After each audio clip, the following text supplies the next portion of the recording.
This is Valley News Live at 5. New tonight at 5, the man charged with killing his mom and police officer during a shootout with law enforcement told a jury today that he feared for his life and didn't mean to kill anyone. 42-year-old Solomon Pendleton faces 2 counts of murder in the deaths of Lola Moore and Grand Forks police officer Cody Holte. Investigators say Moore was shot when Pendleton exchanged gunfire with law enforcement. He admitted that his bullet killed his mother, calling it a ricochet. He told jurors that he wasn't thinking clearly after seeing his mother's body. Holte was killed in a subsequent exchange of gunfire. The shooting began after 2 Grand Forks County deputies attempted to enforce an eviction on Pendleton and his mother for not paying rent. Friends are speaking out this afternoon, remembering a rural Pennington County woman who police say was killed by her husband late last Friday. Lisette Reinbold leaves behind 4 children. And investigators say 44-year-old Eric Reinbold is the primary suspect. He is said to be armed and dangerous, and there's a $10,000 reward for information leading to his arrest. Remember her as like this strong, independent woman who dedicated her entire life for her kids. We will have much more on this story tonight on Valley News Live at 6. It's been 3 years since Brenda Cardis disappeared. Authorities say they continue to investigate that case. She checked out of Center Inc. on July 12th of 2018 to go to a local park, but didn't return as scheduled. Her remains were later found on August 22nd, 2019 at Riverside Cemetery. Police are asking anyone with information on her death to submit a tip by texting Fargo PD to 847-411 or call the Criminal Investigations Unit at 701-241-1405. This 31-year-old woman has been arrested and accused of stealing another person's car and crashing it into a fence. Jamie Mae Singer is facing several charges, including robbery and reckless endangerment. The car she's accused of taking belonged to an 89-year-old man and was stolen today in the 2700 block of 18th Street South in Fargo. A North Dakota man is in the hospital after being hit by a car while riding his motorcycle. It happened this morning near Emerado. Investigators say a pickup driven by Michael Garcia crossed into an intersection of 25th Street Northeast and 12th Avenue Northeast, colliding with the motorcycle. Police haven't released the name of the motorcycle driver yet, but they say he was taken to Altru with serious injuries. Temps climbed into the mid-80s today as we get our work week underway. Let's find out from Hutch what's to come. Hutch?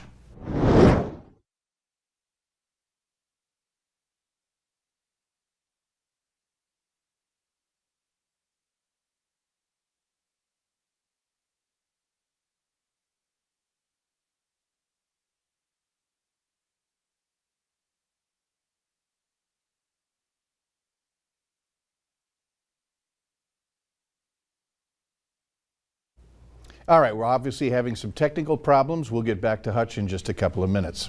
In other news items, the trial for a former West Fargo teacher has been delayed until October. It was set to begin tomorrow. Ronald Thompson was charged back in February, accused of luring a minor, after a detective in Florida found that Thompson was posing as a 14-year-old while chatting online. If convicted, he could face up to 10 years in prison.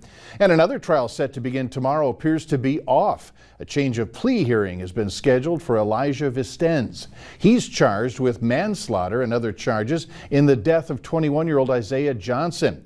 He was in the car when it crashed and was ejected from it. Vistens told police that he was drinking in the hours before the crash. Cactus Jack's Saloon was fined $500 last month for serving alcohol to Vistens, who was only 19 at the time. The man accused of spray painting hateful graffiti on a Moorhead mosque in April has pleaded guilty to gross misdemeanor harassment. Benjamin Enderly was originally charged with felony criminal property damage, but court records did not indicate whether that charge has been dismissed. Enderly was arrested after a Walmart employee showed police surveillance video of him purchasing red spray paint, which was used in the vandalism.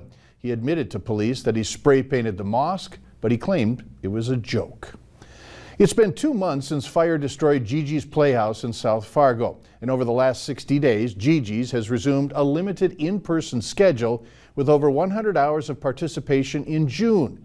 However, more space is needed and a new location has been secured.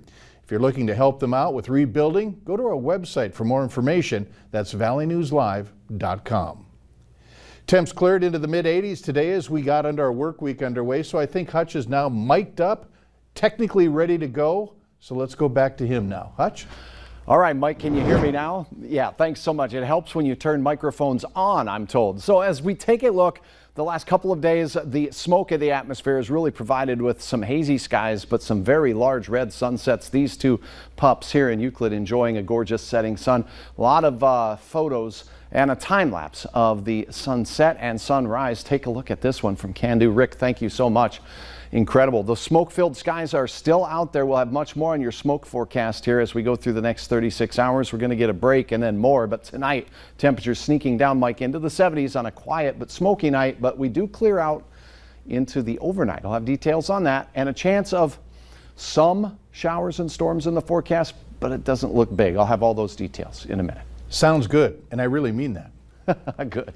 Search and recovery efforts continue at the condo collapse site in Surfside, Florida. The bodies of 4 more victims have been recovered, bringing the death toll to 94. 83 of those bodies have been identified and their families have been notified. 22 people still remain listed as missing. The CDC and the FDA are monitoring reports of a possible link between a rare autoimmune disorder and the Johnson & Johnson COVID-19 vaccine. The CDC says it has received around 100 preliminary reports of Guillain-Barré syndrome. That's out of more than 12.8 million doses administered in the U.S. The agency says the cases have been largely reported about 2 weeks after vaccination and occurred mostly in men, many aged 50 years and older. The available data does not show a similar pattern with either the Moderna or Pfizer vaccines. Minnesota is planning to close all but one of its COVID-19 mass vaccination sites by August 7th. Governor Tim Walz says that the state will focus on several hundred smaller vaccination sites around the state at pharmacies and healthcare providers. The Mall of America location will be the only state-run mass vaccination site to stay open past that first week of August. And if you're looking for a place in the area to get the vaccine, use our VNL Vaccine Tracker. It's on the homepage of our website, or if you're quick, you can open your phone camera right now, point it at the QR code on your screen, and tap the link that pops up. 4 Fargo police officers are moving up in rank. They have been selected to form the new executive staff team. A lieutenant will now serve as the new assistant chief. 2 other officers will hold the Criminal Investigations and Professional Standards Division. And another officer will stay on as Deputy Chief of the Neighborhood Services Division. The new captain of these Professional Standards Division says he's most looking forward to the challenge that comes with his new role. I'll also oversee the training and development unit, making sure that our officers are well trained. That's part of our mission, making sure that we're serving the community the best way that we can with the latest training, the best practices nationwide to ensure we have an accountable, forward-thinking police department. Fargo's police chief says the executive team is looking forward to its partnership with residents, businesses, and visitors. The new child tax credit will start hitting bank accounts this week. Eligible parents will receive monthly payments for each child starting on Thursday. It's part of the American Rescue Plan signed by President Biden. Families can get up to $3,600 per child or $300 a month. The advance payments are set to expire at the end of the year. Drought conditions are making matters worse for all involved in California. Later on Valley News Live at 5, the growing challenges for those battling those wildfires. And the smoke in the sky is still out there. Temperatures warm. We're in the mid and even upper 80s once again. I'll have details on a chance of rain for some as we go through this work week. Details are straight ahead.